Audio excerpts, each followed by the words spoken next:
पाठ 15 पदबंध तथा उपवाक्य। Phrase and clause. पद और पदबंध। वाक्य में प्रयुक्त होने पर शब्द पद कहलाता है। जैसे बालक एक शब्द है। जब इसका वाक्य में प्रयोग करते हैं, जैसे बालक खेल रहा है, तब यहाँ बालक शब्द संज्ञा पद का रूप धारण कर लेता है। यहाँ पर यह वाक्य के नियम कायदों में बंध जाता है तथा इसकी स्वतंत्र सत्ता समाप्त हो जाती है। दूसरी तरफ जब कई पदों के योग से बना वाक्यांश एक ही पद का काम करे तो उसे पदबंध कहते हैं। जैसे मेरे घर के सामने रहने वाला बालक खेल रहा है। यहाँ मेरे घर के सामने रहने वाला बालक पदबंध है। इस वाक्य में मेरे घर के सामने रहने वाला बालक में कई पद मिलकर एक ही पद का काम कर रहे हैं। ये पद एक नियत क्रम से और निश्चित अर्थ में प्रयुक्त हैं। यदि इन्हें अलग क्रम में रखेंगे तो अर्थ बदल जाएगा, निश्चित अर्थ नहीं रहेगा। अतः हम कह सकते हैं, जब दो या अधिक पद नियत क्रम और निश्चित अर्थ में किसी एक पद का कार्य करते हैं तो उन्हें पदबंध कहते हैं। पदबंध से वाक्य में स्पष्टता और सार्थकता बढ़ जाती है। वाक्य अधिक प्रभावशाली हो जाता है। पदबंध में 3 बातों का ध्यान रखना आवश्यक है। इसमें एक से अधिक पद होते हैं। ये इस प्रकार संबद्ध रहते हैं कि इनकी एक इकाई बन जाती है। पदबंध वाक्य के अंश होते हैं, पूरे वाक्य नहीं। पदबंध के भेद। मुख्य पद के आधार पर पदबंध के 5 भेद होते हैं। पदबंध के भेद: संज्ञा पदबंध, सर्वनाम पदबंध, विशेषण पदबंध, क्रिया पदबंध, अव्यय पदबंध। संज्ञा पदबंध वह पदबंध जो वाक्य में संज्ञा का कार्य करे, संज्ञा पदबंध कहलाता है। इसमें पदबंध का अंतिम पद संज्ञा होता है और अन्य पद उसी पर आश्रित होते हैं। जैसे आकाश में उड़ते पक्षी अच्छे लग रहे हैं। यहाँ पक्षी संज्ञा पद है। इसके पहले प्रयुक्त पद पक्षी पद पर आश्रित है। अन्य उदाहरण देखिए। घर के कोने में पड़ी मेज बहुत भारी है। 3 मजबूत और ताकतवर मजदूर उसे उठा नहीं पाए। हाथ में लगी चोट दर्द कर रही है। भागता हुआ बच्चा सड़क पर गिर पड़ा। घर के आंगन में उगा पेड़ फिर से हरा भरा हो गया। सर्वनाम पदबंध वह पदबंध जो वाक्य में सर्वनाम का कार्य करे, सर्वनाम पदबंध कहलाता है। जैसे शरारत करने वाले छात्रों में से कोई सफल नहीं हुआ। भागते हुए बच्चों में कुछ विकास के दोस्त हैं। छत पर छिपा हुआ वह हमें दिखाई दे रहा था। बिजली सी फुर्ती दिखाकर उसने चूहे को दबोच लिया। मेहनत करने वाला वह सफल ही होगा। विशेषण पदबंध वह पदबंध जो संज्ञा या सर्वनाम की विशेषता बताता हुआ विशेषण का कार्य करे, विशेषण पदबंध कहलाता है। जैसे तेज दौड़ने वाला घोड़ा अरबी है। कोने में बैठा हुआ वह अपार्टमेंट का प्रबंधक है। उनका शिशु बहुत फुर्तीला और चुलबुला है। यह बहुत सुंदर दृश्य है। मधुर गीत गाने वाली वे मेरी माँ हैं। क्रिया पदबंध वह पदबंध जो अनेक क्रियापदों से मिलकर बना हो, क्रिया पदबंध कहलाता है। क्रिया पदबंध में मुख्य क्रिया पहले आती है, बाद में अन्य क्रियाएं मिलकर एक संपूर्ण इकाई बनाती हैं। यही क्रिया पदबंध है। जैसे गायिका गीत गाती जा रही थी।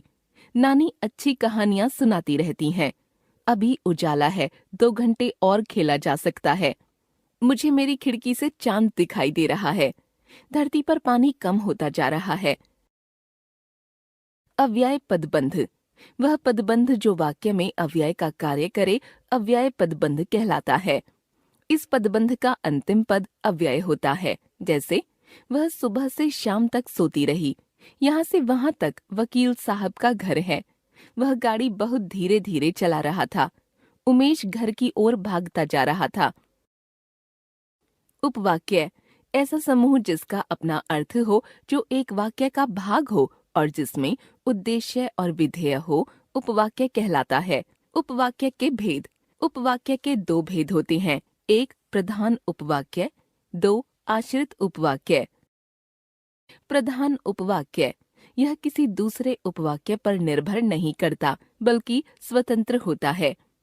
जैसे मैंने एक पुस्तक खरीदी जो हिंदी की है। इस वाक्य में मैंने एक पुस्तक खरीदी स्वतंत्र उपवाक्य है तथा जो हिंदी की है आश्रित उपवाक्य है।